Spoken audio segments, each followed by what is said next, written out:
Assalamualaikum warahmatullahi wabarakatuh. Selamat pagi. Selamat pagi. Gimana kabarnya? Sehat semua? Sehat, Bu. Sehat, Bu. Sehat, Bu. Alhamdulillah. Kita ketemu lagi ya setelah 2 minggu UTS. Gimana hasilnya? Udah ada kan ya di Syakat? Kalau yang sudah mengisi kuesioner udah ada? Belum, Bu. Belum. Oh, kuesionernya dulu diisi, baru nanti bisa lihat nilainya. Oke, kita langsung aja ya di pertemuan ke-8.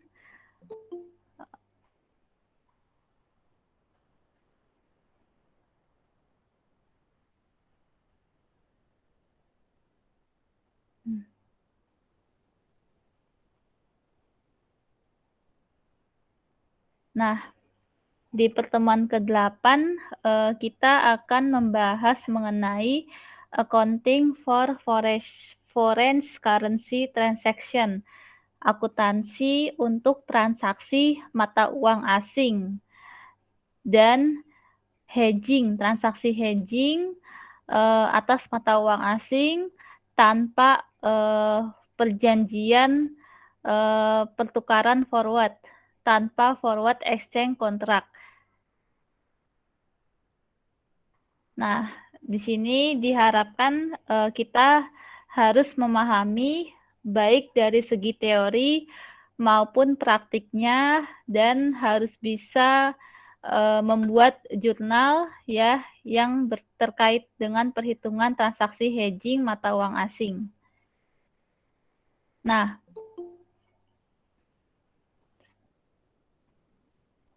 selanjutnya akuntansi multinasional ya. Jadi kalau transaksi mata uang asing itu ada hubungannya dengan perusahaan multinasional.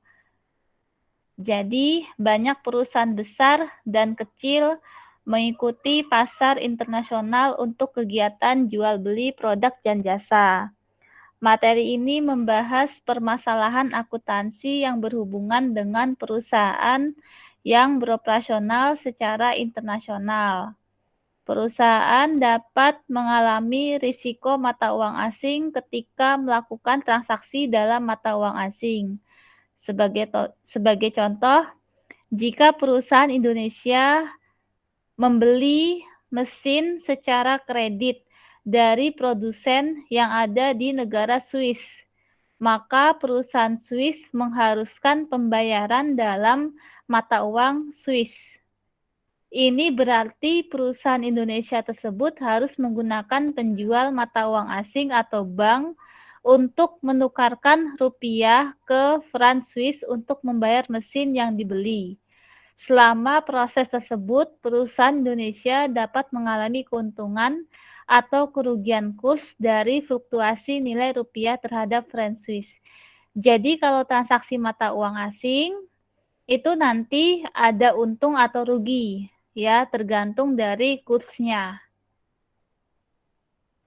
Selanjutnya, multinational enterprise melakukan transaksi dalam berbagai mata uang sebagai dampak atas aktivitas ekspor dan impor.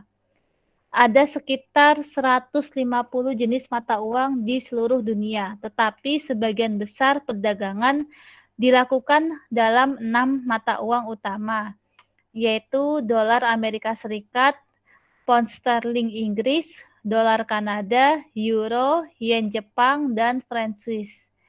Para akuntan harus dapat mencatat dan melaporkan yang melibatkan pertukaran rupiah dan mata uang asing, karena laporan keuangan dari semua perusahaan Indonesia menggunakan rupiah. Maka transaksi dalam mata uang lain harus disajikan kembali dengan setara rupiah sebelum dicatat dalam pembukuan dan dilaporkan dalam laporan keuangan perusahaan tersebut.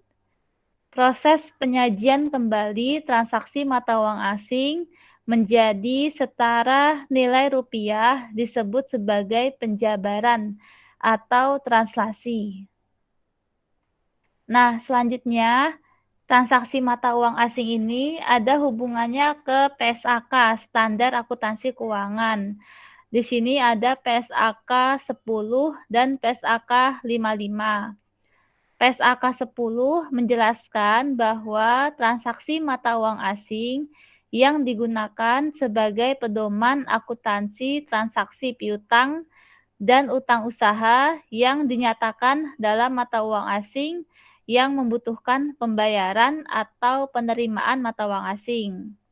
Kemudian PSAK 55 menjelaskan bahwa akuntansi untuk instrumen derivatif dan lindung nilai digunakan sebagai pedoman akuntansi untuk instrumen keuangan yang dikategorikan sebagai derivatif untuk tujuan lindung nilai. Nah, selanjutnya, transaksi mata uang asing ini ada hubungannya dengan nilai kurs atau nilai tukar. Artinya, hubungan nilai di antara satu satuan mata uang asing ke satuan mata uang lokal atau dalam negeri disebut nisbah atau rasio antara satu unit mata uang dengan jumlah mata uang lain yang setara dengan mata uang tersebut pada waktu tertentu. Kurs atau nilai tukar ini bisa dihitung secara langsung dan tidak langsung. Yang pertama, kurs langsung, artinya banyaknya unit mata uang lokal yang dibutuhkan untuk memperoleh satu unit mata uang asing. Contohnya, jika dengan sebesar Rp13.500 dapat diperoleh 1 US dollar, maka kurs langsung dari rupiah tersebut terhadap US dollar adalah sebesar 13.500. Jadi 13.500 dibagi 1 US dollar itu 13.500. Ini namanya kurs langsung. Sedangkan jika kurs tidak langsung yaitu banyaknya unit mata uang asing yang dibutuhkan untuk memperoleh satu unit mata uang lokal. Contohnya, jika dengan 1 US dollar dapat diperoleh sebesar 13.500, maka kurs tidak langsung dari US dollar terhadap rupiah adalah sebesar 1 dolar dibagi 13.500, hasilnya 0,00074074 US dollar. Ya. Nah, di dalam PSAK 10 ini juga menggunakan kurs tunai dan kurs saat ini untuk mengukur operasional luar negeri. Kurs tunai artinya kurs yang digunakan dalam penyerahan segera mata uang. Sedangkan kurs kini yaitu kurs tunai pada tanggal laporan posisi keuangan entitas. Selanjutnya, kurs untuk mempertukarkan mata uang dari negara yang berbeda dengan menggunakan kurs tertentu atau kurs forward pada tanggal tertentu di masa mendatang, atau disebut kurs kontrak pertukaran berjangka. Terdapat pasar pedagang kontrak pertukaran berjangka khusus yang aktif untuk perusahaan yang menerima atau mengeluarkan mata uang utama internasional. Keuntungan dari pasar forward ini adalah setara rupiah dari penerimaan atau pengeluaran masa depan unit mata uang asing dapat ditetapkan pada saat kontrak tersebut dibuat. Selanjutnya, ada faktor yang mempengaruhi perubahan kurs. Mata uang negara dengan komoditas lain dan kursnya berubah karena sejumlah faktor ekonomi yang mempengaruhi permintaan dan penawaran terhadap mata uang tersebut. Faktor lain yang menyebabkan fluktuasi kurs yaitu neraca pembayaran, perubahan suku bunga, tingkat investasi negara, stabilitas, dan proses tata kelola. Nah, selanjutnya kita masuk ke transaksi mata uang asing, yaitu aktivitas ekonomi yang dinyatakan dalam mata uang selain dari mata uang pencatatan entitas, meliputi yang pertama, pembelian atau penjualan barang atau jasa berupa impor atau ekspor yang harganya dinyatakan dalam mata uang asing. Yang kedua, utang atau piutang pinjaman dalam mata uang asing. Yang ketiga, pembelian atau penjualan unit mata uang asing. Yang keempat, pembelian atau penjualan dalam forward exchange rate. Untuk tujuan laporan keuangan, transaksi mata uang asing harus ditranslasikan dalam mata uang pelaporan yang digunakan perusahaan. Setiap tanggal laporan posisi keuangan, saldo akun yang dinyatakan dalam mata uang asing harus disesuaikan untuk mencerminkan perubahan kurs, dan selisihnya diakui sebagai keuntungan atau kerugian transaksi mata uang asing. Jadi selisih kurs diakui sebagai untung atau rugi transaksi mata uang asing. Nah, selanjutnya transaksi ekspor dan impor dalam mata uang asing. Utang dan piutang yang terjadi dari transaksi dalam mata uang asing dengan entitas luar negeri yang harus diukur dan dinyatakan dalam mata uang asing dan dicatat oleh entitas dalam mata uang yang digunakan untuk pencatatan akuntansi. Kurs yang relevan bagi penyelesaian transaksi dalam mata uang asing adalah kurs tunai pada tanggal penyelesaian. Berikut pencatatan akuntansi yang dibutuhkan untuk transaksi ekspor dan impor dalam mata uang asing sebagai berikut. Yang pertama, tanggal transaksi, yaitu mencatat transaksi pembelian atau penjualan pada nilai setara dolar Amerika Serikat menggunakan kurs langsung tunai pada tanggal tersebut. Yang kedua, tanggal neraca, yaitu menyesuaikan utang atau piutang menjadi nilai setara rupiah pada akhir periode menggunakan kurs langsung saat ini. Mengakui keuntungan atau kerugian sebagai akibat perubahan kurs antara tanggal transaksi dan neraca. Kemudian tanggal pelunasan, yaitu menyesuaikan utang atau piutang untuk setiap perubahan mata uang asing antara tanggal neraca atau tanggal transaksi jika transaksi tersebut terjadi setelah tanggal neraca dengan tanggal pelunasan.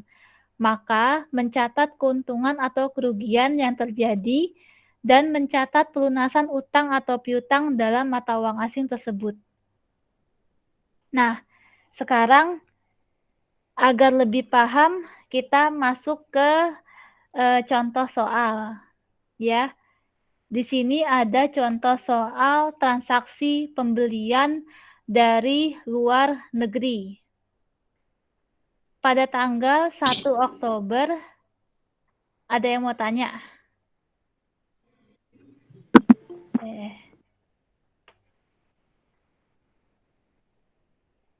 Oh iya ya. Oke. Kita lanjut dulu ya, nanti baru pertanyaannya belakangan. Sekarang kita ke contoh dulu nih, supaya lebih paham ya. Contoh transaksi pembelian dari luar negeri. Ya, di sini dengan tanpa forward exchange contract. Pada tanggal 1 Oktober 2018, Peerless Incorporation yang lokasinya di Amerika Serikat membeli persediaan secara kredit dari Tokyo Incorporation yang lokasinya di Jepang sebesar 2 juta yen. Pembayaran utang dilaksanakan pada tanggal 1 April 2019. Kurs langsung nilai setara US dollar dari 1 yen adalah tanggal 1 Oktober 2018, ya, 1 yennya itu 0,0070 US dollar. Kemudian tanggal 31 Desember 2018, yaitu 1 yen sama dengan 0,0080 US dollar. Kemudian pada saat pembayaran utang tanggal 1 April 2019, 1 yen sama dengan 0,0076 US dollar. Pertanyaannya, buatlah jurnal atas transaksi tersebut. Nah, ini kan transaksi pembelian secara kredit ya. Berarti yang pertama, kita mencatat pembelian persediaan secara kredit. Nah, tadi pembelian persediaan secara kredit di tanggal 1 Oktober 2018. Maka jurnalnya persediaan bertambah di debit, utang usaha bertambah di kredit. Ya. Nah, nominalnya yaitu pembeliannya 2 juta yen dikali kursnya. Kursnya itu berarti kurs 1 Oktober 2018, yaitu 0,0070 US dollar. Nih, jadi 2 juta yen dikali kurs pada saat 1 Oktober 2018, 0,0070 US dollar. Jadi hasilnya 14.000 US dollar. Kemudian yang kedua, setelah mencatat pembelian persediaan secara kredit, yang kedua di akhir tahun. Nah, di akhir tahun ini ada penyesuaian, ya, penyesuaian utang usaha dan mengakui kerugian selisih kurs. Nah, jadi dari mana kita tahu ini untung apa rugi? Caranya nominalnya kan 2 juta yen. Kemudian dikali ya kurs pada tanggal 1 Oktober 2018 0,0070. Nah, ternyata pada saat di akhir tahun kursnya mengalami kenaikan 0,0080. Nah, kita beli barang nih, tapi kursnya selalu naik. Berarti kita mengalami kerugian. Ya. Jadi kalau kita beli barang, kemudian kursnya selalu naik, itu kita mengalami kerugian. Gitu. Nah, kalau misalnya kursnya mengalami penurunan, kita membeli, nah itu kita berarti untung. Makanya di sini jurnalnya yaitu kerugian. Ya, karena di akhir tahun kursnya 0,0080 ada kenaikan. Ya, dari 0,0070 menjadi 0,0080. Nah, selisihnya dikali 2 juta. Jadi hasilnya 2.000 dolar. Kerugian transaksi mata uang asing dicatat di sebelah debit. Utang usaha bertambah di sebelah kredit. Jadi kalau kita mengalami kerugian berarti utang kita menambah. Ya, kalau untung berarti utang kita berkurang. Kalau untung dicatat di sebelah kredit keuntungannya. Nah, sekarang tadi kan pembelian, kemudian penyesuaian, ya di akhir tahun ada penyesuaian. Nah, selanjutnya bayar utang, ya. Di sini pembayaran utang dilaksanakan pada tanggal 1 April 2019. Nah, sebelum kita membayar utang, kita membeli terlebih dahulu unit mata uang asing. Ya, karena kan ini kan perusahaan Amerika. Dia membeli ke perusahaan Jepang, otomatis harus tukar mata uang asingnya dulu gitu sebelum membayar utang usaha. Ya, nah di tanggal 1 April 2019 ini perusahaan membeli unit mata uang asing terlebih dahulu ya untuk sebelum membayar utang usaha, yaitu 2 juta yen dikali kurs tanggal 1 April 2019, yaitu 0,0076. Jadi, jurnalnya unit mata uang asing bertambah di debit, kas berkurang di kredit, karena kita membeli unit mata uang asing. Jadi hasilnya $15.200. Nah, selanjutnya baru setelah kita membeli unit mata uang asing, baru kita bayar utang usaha dengan unit mata uang asing yang telah kita peroleh, yaitu unit mata uang asing yang tadinya di debit, kita pakai berarti posisinya pindah ke kredit. Unit mata uang asing di kredit 15.200. Nah, kemudian di sini untung apa rugi?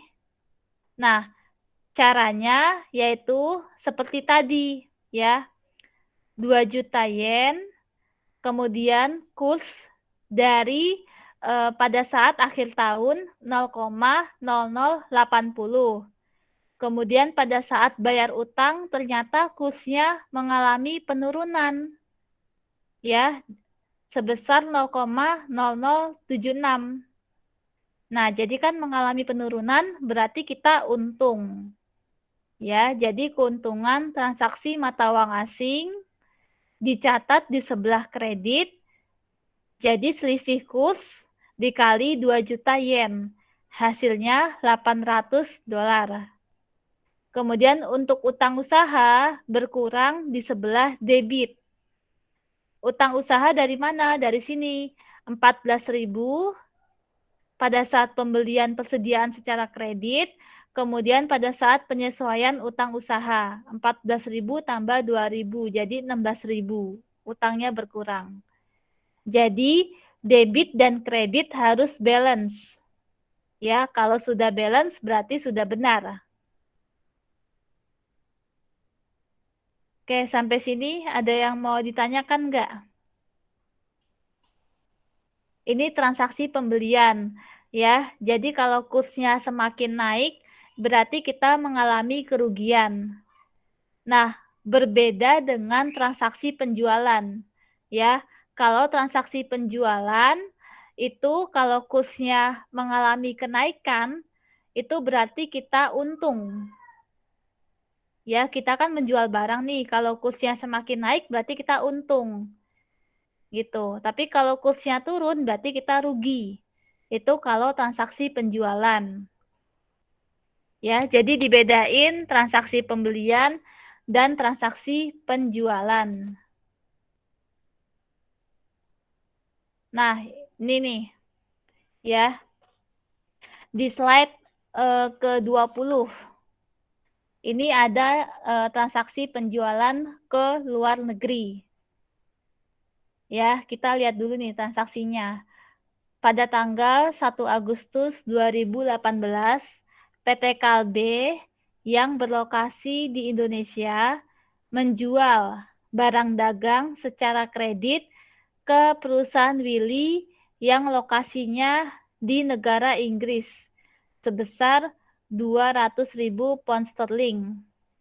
Penagihan piutang dilaksanakan pada tanggal 1 Februari 2019 dan pada tanggal 5 Februari 2019 mengkonversi 200.000 pound sterling ke mata uang rupiah.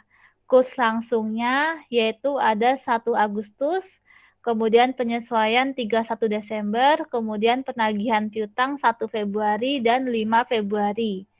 Buatlah jurnal atas transaksi tersebut. Nah, di sini kan menjual barang secara kredit, berarti jurnalnya piutang usaha bertambah di debit, penjualan bertambah di kredit, yaitu 200.000 pound sterling dikali kurs tanggal 1 Agustus 2018, yaitu 3.850. Jadi hasilnya 770 juta. Kemudian di akhir tahun ada penyesuaian piutang usaha dan mengakui keuntungan selisih kurs.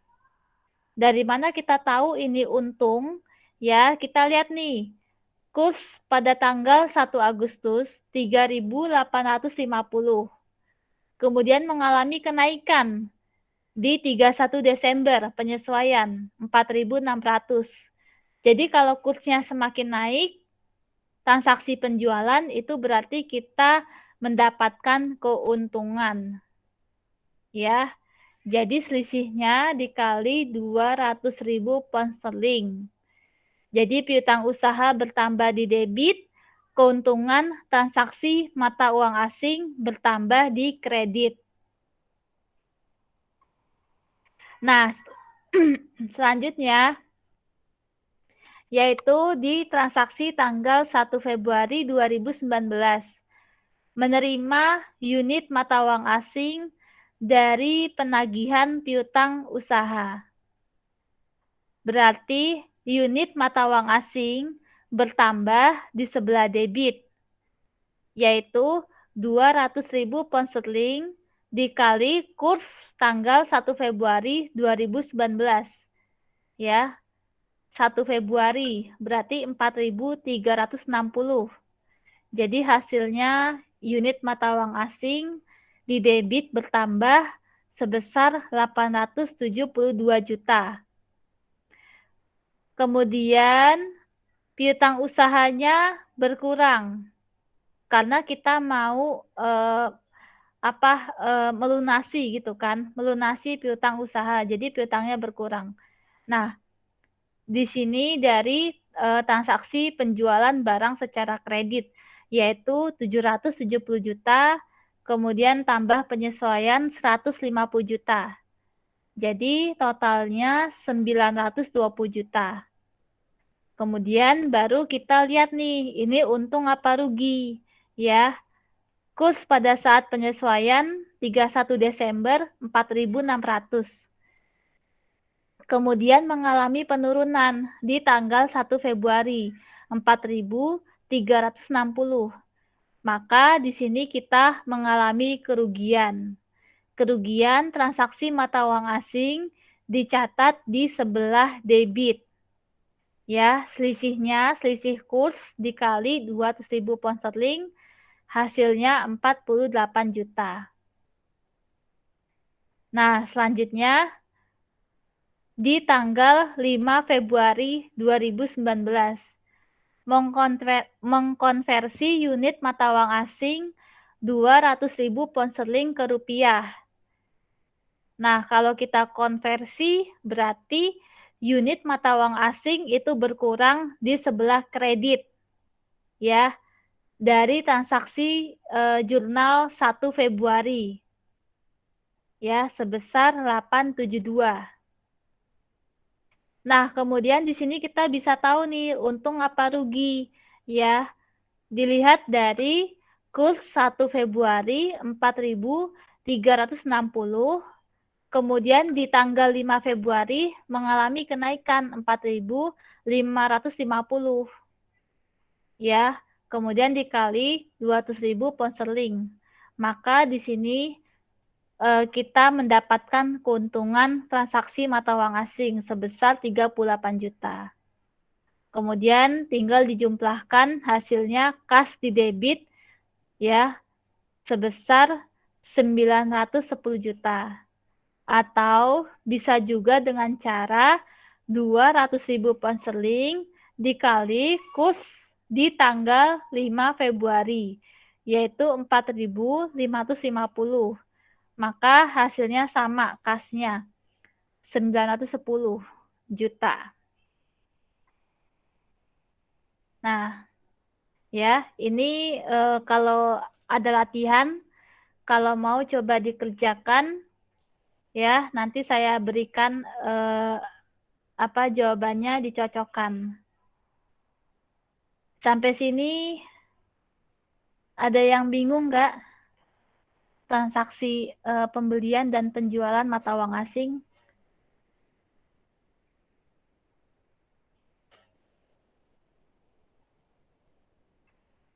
Nanti ini keluar di UAS, ya. Nanti keluar di UAS. Nanti salah satu aja yang keluar. Kalian pilih aja mau transaksi pembelian atau transaksi penjualan, ya.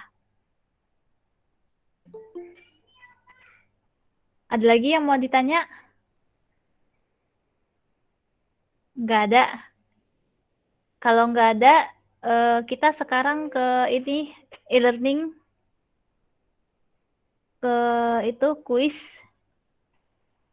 Siapa yang mau mengerjakan?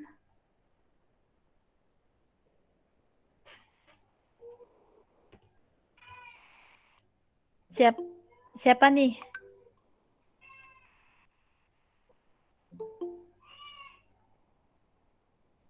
Ayo, siapa yang mau mengerjakan ini kuis di learning?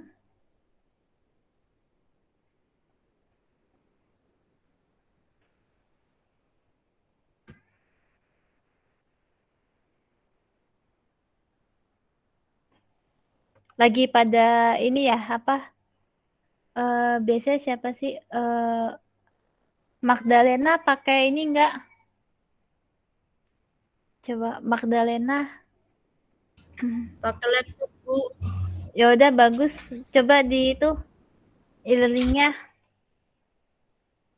Iya, Bu, ya.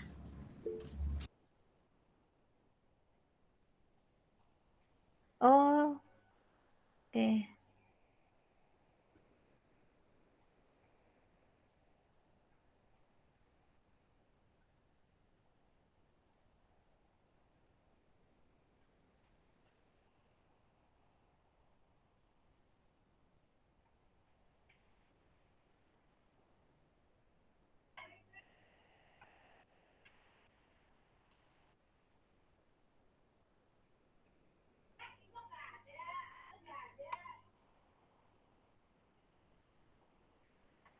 Jangan lupa ya isi forum diskusi. Kok keluar lagi Magdalena? Bentar, Bu. Oh, jangan lupa ya isi forum diskusi itu untuk absensi di Syakat. Halo. Ya.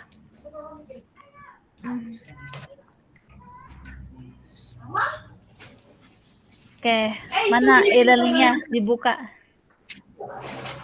Ay dua tempat dui ikut timahani rukunnya laki.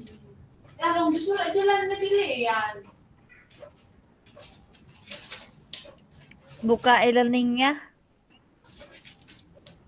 Di sini na.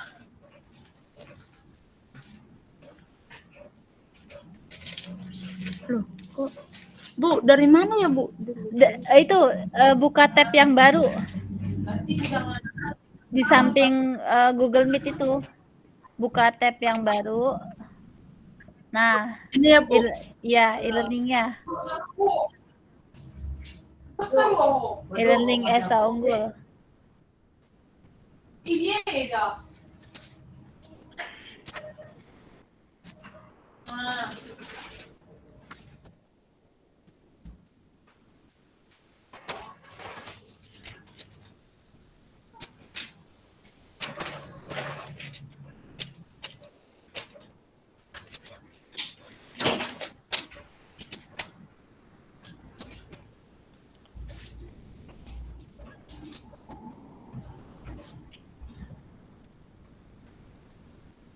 Oh, menurutku tuh isi daftar tempat hai.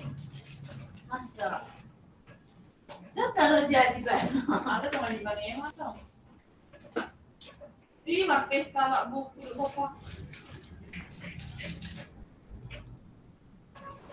Umur berarti bana.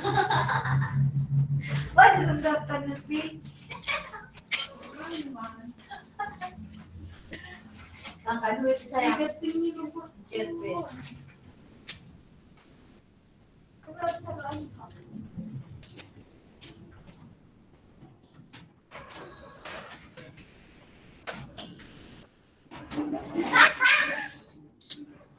Di aku lagi itu loh. Apa namanya nih? Persentase.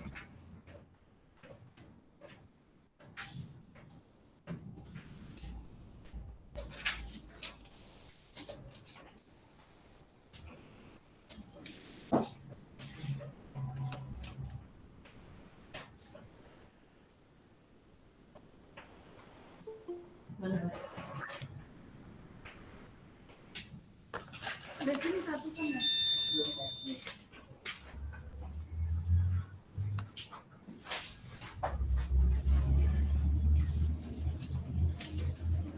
sama ini juga 2. Iya. Nah, ya itu. Oke.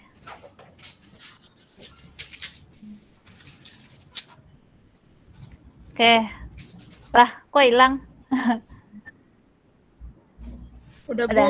Oh iya. Nah, yang pertama, di bawah ini termasuk cara pembayaran internasional. Kecuali itu yang valuta.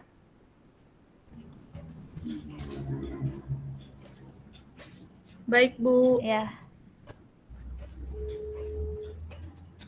Kemudian yang kedua, nilai tukar valuta asing ditentukan oleh kekuatan pasar, disebut Kurs. kurs bebas. Iya, Bu. Ya.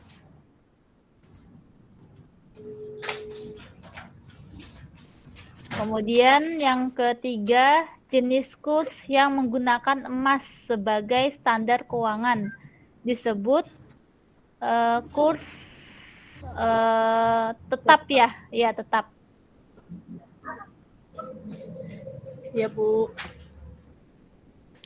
Oke.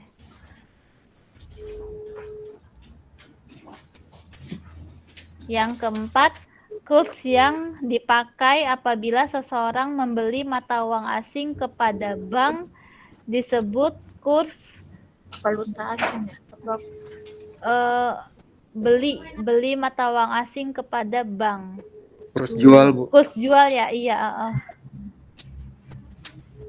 Iya. Proses konversi, pengukuran atau penyajian kembali nilai tertentu. Metode ini mengubah atribut pos yang diukur, melainkan harga mengubah unit pengukur, disebut translasi. Ya, translasi. Kalau konvergensi itu kan kayak PSAK, kalau pengungkapan itu ya catatan atau laporan keuangan. Jadi translasi jawabannya. Bilangnya nggak ada jadwal muat. Oke, coba finish. Ya udah tunggu dulu. Belum diangkat teleponku. 100, Bu. Oke. Ya, semuanya tuh ikutin.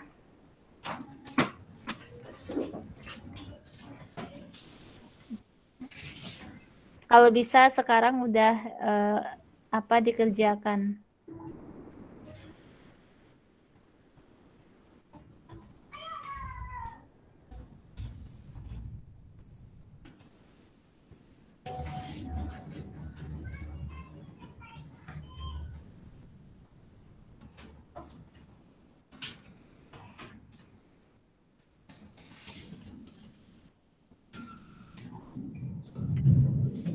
Sudah? Oke. Sudah, Bu. Udah, Bu. Oke, Magdalena, silakan ditutup itunya. Oke, Bu. Terima kasih banyak ya. Oke. Sampai sini ada yang mau ditanya nggak? Kalau nggak ada, kita foto bersama dulu. Tolong open kamera sebentar.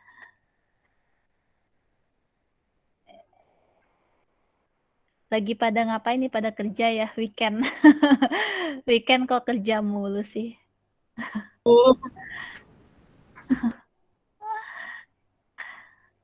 Saya juga kerja sih, kerja ngajar. Ayo, Iya, Bu. Sandy, Tika, Sekar, Anggita, Nur, Aisyah, Listia, Rizky, Cynthia, Andini, Nini, Dia, Anggita Widya, Fitri, Ramos, Opendra, Valens, Meli.